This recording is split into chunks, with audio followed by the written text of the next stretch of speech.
Hello, I'm Charles H. Galbreath Jr., Human Resource Professional and Workforce Empowerment Speaker. I want to share with you some tips or some games or what you would call suggestions for improving your selling skills. Now, if you are in sales, you know that the most important aspect for a customer is what's in it for me. And so what we want to do is we want to learn how to identify that, sometimes without even asking that. So the first game that I would challenge you to play would be a game that helps you, what I would call, read your customers. Now, this is something that you can do by simply going to the mall or simply going to a restaurant or going somewhere where there's a lot of people, and you would read these individuals by going to them and looking at them.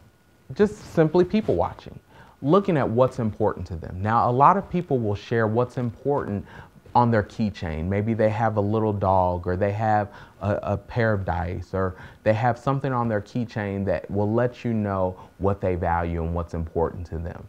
Also, sometimes you'll recognize a person pulling out a wallet that has tons of pictures in it, and you'll notice that their family is very important to them.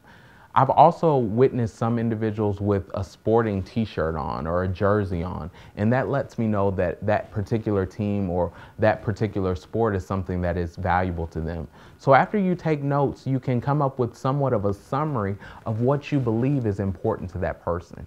Now, how you utilize that is that's how you bridge the gap between what's in it for them. You utilize what's important to them to showcase what you're offering and what you're selling. Now, something else that is very important for someone in sales is not being afraid to approach an individual. What I do in order to increase my ability to approach individuals, sometimes I'll go to the mall or I'll go into a restaurant or into a store, and I'm used to that person approaching me, asking me, how's my day going? Is there anything that I need help with?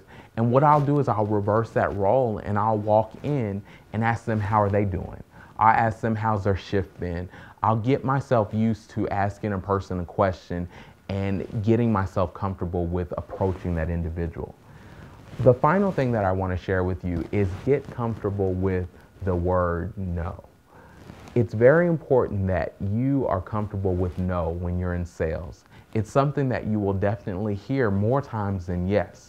So when you're comfortable with the word no, that means that you've asked enough people enough questions to get a variety of yeses and a variety of nos. So what the game in this would be is for you to start thinking of things that you might ask of a person that they would possibly say yes or no to, but more likely say no to.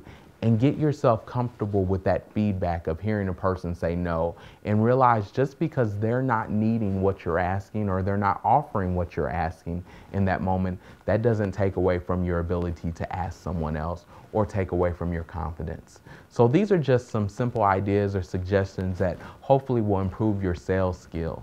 Always remember that your smile is important. So another game that you can play is remembering to smile in the mirror, because that can be your closer. Good luck in your sales and have an incredible day.